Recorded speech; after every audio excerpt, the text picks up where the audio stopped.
One of the biggest challenges facing small and medium-sized businesses everywhere in the world is how to access affordable and flexible means of funding of the business. Usually, the options that comes to most business people, entrepreneurs, is loans.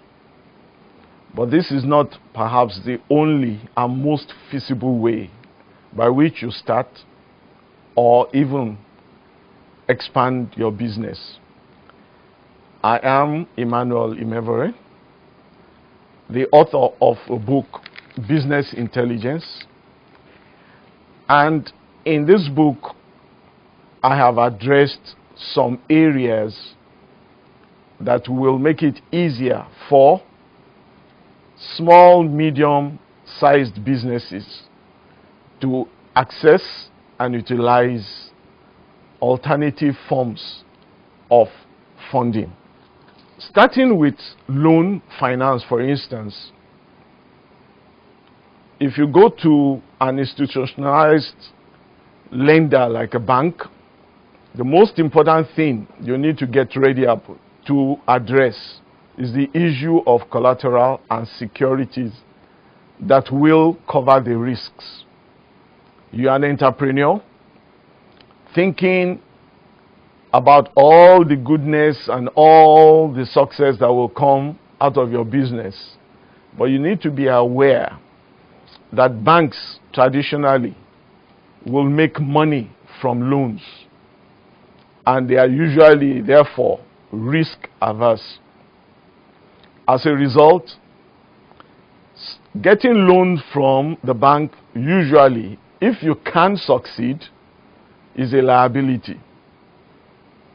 You are going to spend much more getting out of the debt than you may even imagine. And in our kind of environment, can you, as an operator of a small business, actually be able to afford not just the cost of lending in terms of paying interest, but the securities that are attached with it?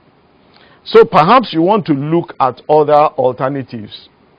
If you have a very good business, you may want to address the issue of equity finance. Bring in others that can bring investments, but then you must have good enough business plan and operations in place to encourage their shareholding. Then, of course, there is the issue of sweat equity. You can bring in your own running around, that's what sweat equity is, as a measure of counterpart funding. Venture capital funding is an area we have not experienced and even explored as much as we can in this country. But it's an area that we should look at.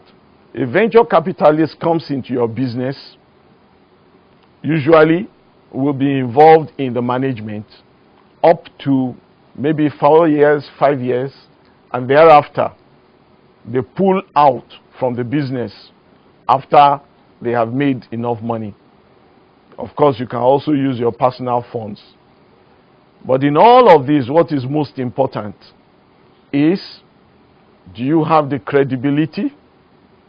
Do you have the capacity?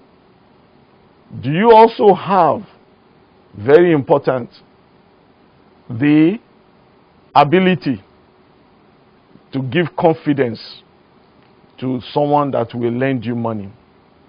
These are the areas to look at when you are planning financial resources, especially through loans.